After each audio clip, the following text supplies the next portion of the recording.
Let's have a look at your Thursday morning front pages of the papers. The dispute between the EU and AstraZeneca over the supplies of the coronavirus vaccine makes the lead story in many of the front pages. This, the Telegraph, saying Boris Johnson has refused to divert millions of UK-made doses to the EU.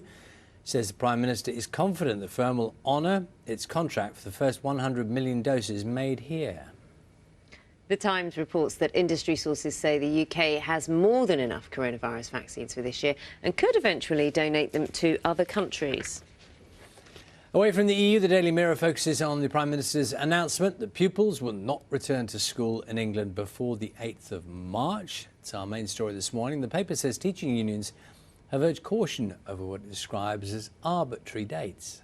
And one of the most popular stories on the BBC News website is about a condition known as Parosmia, which affects those recovering from Covid-19 as their sense of smell returns.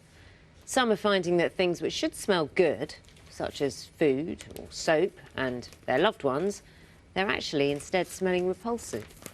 Scientists aren't sure why it happens or how to cure it. Yeah, indeed, we're going to be... It doesn't happen to everyone, though. Just because there will be people recovering from Covid at the moment who have lost their sense of smell, who'll be thinking, I'm just getting it back and I don't want things to smell bad. So it's not happening to everyone. Looking at in a little more detail this morning as well at some of the effects of long Covid and some of the people who've had problems following. So we're looking into a bit of that a little bit later. I'll show you this picture here, OK? So you might think by now, with all the Number 10 briefings and all the time we've spent listening attentively to the Prime Minister and others, people would have had enough of looking at Number 10 Downing Street and spending time looking at it. No.